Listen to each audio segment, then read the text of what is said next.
to talk about the subjects that we are not talking about. So on a personal level, that means things like jealousy, loneliness, fear, making really awful mistakes. And at a larger cultural level, that means things like death and dying, sexuality, racism, mental illness. And why don't we talk about these things? It's because they all have an emotional charge. And the name of that emotional charge is shame. And shame is the feeling that there's something about me that is bad, and if you knew it, you really wouldn't love me anymore. You wouldn't want to be with me anymore. And it's possibly the most painful feeling that there is. Shame makes us want to hide. It makes us retreat into silence and isolation. And so why do I want to talk about it? Most normal people don't want to talk about these things. But the reason is because the things that we don't talk about actually begin to get associated with shame. They begin to make us feel as if we were bad. So a quick story about that from my own life. I come from a WASP family that's fairly proper. And growing up, there was no puberty talk, no birds and the bees talk. And so, all these things are happening, right? My body's changing, my feelings are changing, and it's like this twilight zone of silence. There's no acknowledgement, which is a really bizarre feeling. And I started to feel like the feelings I was having must be bad, therefore I should have to hide them and not talk about them even more. So what happens is shame leads to hiding, but hiding leads to shame. And it makes us want to go into the closet. And there are so many closets, there are thousands of closets, all with different names and shapes. But the thing about being in a closet, as you can see, is it's very dark in there. And in that darkness, you can't see very clearly. You don't really get a good perspective on what your experience is. And you're also alone in the dark, so you can feel really afraid. And you look out that crack of light, and you see everybody else out there, and they seem so normal and happy, and it makes you feel even more different than you already feel. So in medical school, I was wrestling with what to do, and I decided to become a psychiatrist because I wanted to become an expert in awkward subjects. It just felt like I couldn't think of anything more thrilling. And I had this vision that I wanted my office to become a porch, because I feel like a porch is the place where we welcome people. It's where we greet them. It's where we say, take your shoes off, come sit beside me, tell me your story. And what I found in my work is that actually shame is not just a very, very painful feeling. It's actually a lethal public health threat, because shame is at the heart of essentially everything I do. Shame is at the heart of depression, this feeling of unworthiness. It's at the heart of addiction, feeling that is so painful, this feeling of something being so bad about me, I have to anesthetize it with a substance. It's also at the heart of suicide. This feeling of, it's hopeless for me, I'm unlovable and I'm unredeemable. And when I say it's a lethal public health threat, I mean that. Suicide is now one of the top causes of death, the top 10 for this country. So it's very serious. Most families with someone with severe mental illness will tell you that the stigma and shame about mental illness is almost as bad, if not worse, than the mental illness itself. And if you think about trauma, so much of what people suffer from trauma is the shame of like, I should have been able to prevent it, I should have been able to stop it, and this feeling that now I'm somehow damaged goods. So I started thinking, I had years and years of training, and I'm seeing such a few number of people in my office every week, and how can I work with shame in a bigger way? How can I come up with a public health intervention to reduce shame? That was my passion. That is still my passion. And I started studying and reading everything I could about shame. What reduces shame? How can we do it? How can we do it on a population level? And the two things that I really understand about shame, one is from my office, is that shame is about visual exposure. It's about feeling like my badness is being observed and witnessed. And I know in my office that we are on the right track in therapy when someone starts covering their face or they start averting their eyes. That means we are going to the exact place that we need to go. That is when it's very hopeful. So I knew that the intervention had to minimize visual exposure, and I also knew it had to be about stories. And in fact, Jamie Pennebaker, a researcher at the University of Texas in Austin, has studied the way in which when we tell silent stories, our health measurably improves, and you can follow that for like a year. And immune system function improves, wound healing improves, visits to the ER are minimized. So we know that telling our silent stories is good for us. But interestingly enough, actually listening to stories. Thomas Houston at the University of Massachusetts found that when you listen to a story told by someone like you, who you can really identify with, who is struggling with an issue, your blood pressure goes down, and it lasts for months. So that was pretty exciting. So I decided that radio was the perfect solution. Radio is all about not having visual exposure. The guest is not being seen. It's not like sensationalist daytime TV. But also the listener is usually alone. People listen to the radio when they're driving or working or cooking or cleaning, and it's a very private and therefore intimate medium. So I was thrilled. So as Janice said, we started the show 6 years ago, and we've now done 225 interviews, all about subjects that are associated with silence and shame and stigma. And it's been such an honor for me to talk to that many people about subjects that they keep quiet. I have learned so much from my guests. One of the things I've learned is it takes so much courage to speak a story that's been really silent. But secondly, I ask all of them, why are you doing this? Like, what's your hope for doing this show with me? What's your deepest hope? And they all say the same thing, essentially, which is that my hope is that someone else could benefit from my struggle. This was so painful. If telling my story will help one other person, I'll do it. So I've come to understand that making ourselves vulnerable in this way is an act of generosity. But lastly, when we tell these kinds of stories, it begins to change the culture. One story is like someone opening that door, and then other people's voices can come through that door, and it becomes safer and safer for more and more people to live in the open. So I want to show you a little bit about how this works. So shame usually comes in from the outside. You get this message like, ooh, this is about you, it's bad, it's unlovable. And no matter how old you are, it makes you feel small inside, really young.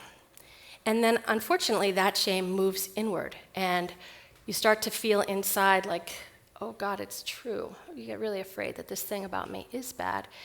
And if it stops here, this is where people suffer. They suffer the most, and they suffer alone. But hopefully people will find some way that they can seek healing individually in some kind of relationship with someone who's accepting and compassionate. And I decided to pick this image for that because I think so often navigating your way through some kind of healing modality is very tricky to figure out, like, how do I do this? What really works? And I think at each choice point in a labyrinth, and you don't know kind of what to talk about, choosing the path that's most associated with shame, the thing that you least really want to tell the person, is a very trustworthy guide to healing. It's like a path of crumbs out of a labyrinth. So often there's internal healing, and sometimes it stops there, sometimes that's enough for people. But also there can be external healing where people talk to their loved ones. They talk to their partner, their best friend, their family, and that's wonderful. That's really what we hope for. And that's what I would call the process of individual healing. This is what it looks like, this is how it is. But as you know, I had this idea of not wanting to waste that struggle, that feeling that story could be used to benefit so many other people. So this is where the public health part comes in. And in my case, it's using the radio, and although people do it in so many other ways, they do it through starting nonprofits and using their struggle to help other people. For me, the microphone is like a talking stick. It's a tool that helps people drop into the most heartfelt story they can tell. Because when we speak of what is most personal, it's the most universal. That is the way that other people can connect, and it brings the story where people who seem so different can find a way to each other. And it brings it out, finally, into the larger culture. So what we know is that as gay and lesbian couples have been coming out of the closet for decades now, it becomes a larger political force. It's not just a cultural force, but a political force. So now we see it like dominoes. Doesn't it feel that way to you? Dominoes, state by state, across this country, supporting marriage equality, so that this couple, who've been together for 72 years, were just able to be married in Iowa. Woo!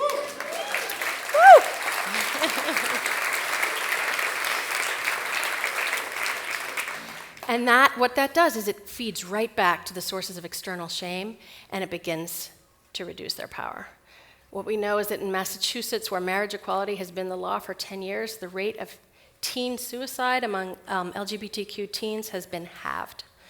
So this is very powerful.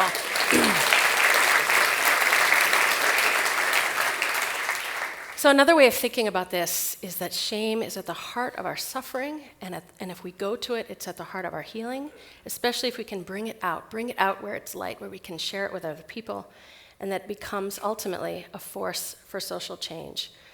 I think that telling our vulnerable, silent stories is like a form of nonviolent social change and can be unstoppable. So I've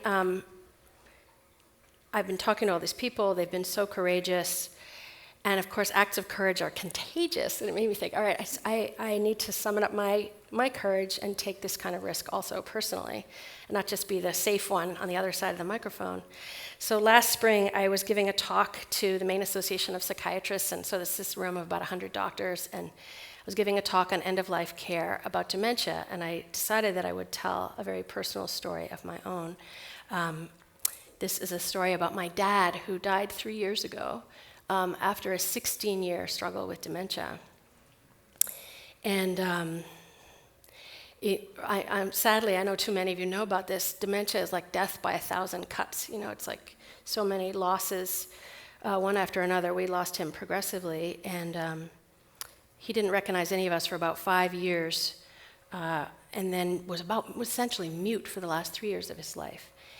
And I used to go visit him, and he would have this vacant look on his face, and he would bite his hands. It was this terrible thing. He couldn't help himself. He would just bite his hands so hard, and it just pained me so much to see him. And I would just pray for him to die.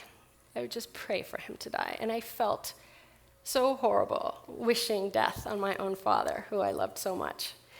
But I told this story to this group of doctors, and I was so nervous, I wasn't really able to feel it like I am now. But I sort of look out at this sea of people, and their eyebrows were just all like... And it was a sea of raised eyebrows as this doctor talking to his other doctors about lying in bed at night and thinking about ways that I could try to help my father die, because actually that felt like an expression of my love for him. And, he didn't believe in that, so I wasn't going to do anything about it, but I prayed for it. And so I drive home, and I don't make it home. I have to pull over on the side of the road and just weep. And I realized that what it was is that I'd grieved my father all those years, but I hadn't actually grieved for myself, for how awful it was to wish my own father dead. It was just so terrible. And I was there on the side of the road feeling so much compassion, finally, for my own sadness. And it was that healing. Like, I told this shameful story, and there on the highway, this very romantic place, all alone in my dark car, weeping, feeling finally this compassion. And then I got home, and I was, really afraid. Like, all these doctors think I was not a loving daughter, and they think that I'm a bad doctor. And then the emails started coming in saying, thank you so much for saying that. I felt that way too about my mother, but I felt so ashamed I didn't tell anybody. And another colleague wrote and said, I think that so many of my patients are feeling this way, and I haven't made myself a safe person for them to tell it to. And I really want to change how I practice so that I become that safe person. And I just felt so thrilled, like, oh my gosh, it's true. It's true. And then 3 months later, I got an email from another friend saying that her mother had just died, and they had decided to not prolong her life, and that she was thanking me for that talk. So I felt so happy that when we tell these stories that feel like they almost kill us to tell them, it really can make a difference. So I want to ask you now, what is your story? What is the story that you're keeping quietly in your own heart? A story that you're afraid, if you told it, you would receive so much judgment, that people would distance themselves from you. And how would it be if just for a moment you let yourself imagine that this story could be one of the greatest gifts you have to offer? That just possibly this wound that you've carried so painfully alone inside yourself could be the very thing that you have to offer other people that will welcome them out of their own lonely isolation. Because our voluntary vulnerability, our willingness to share these stories, it is an act of courage. It is an act of generosity. And finally, it is an act of cultural leadership. Thank you.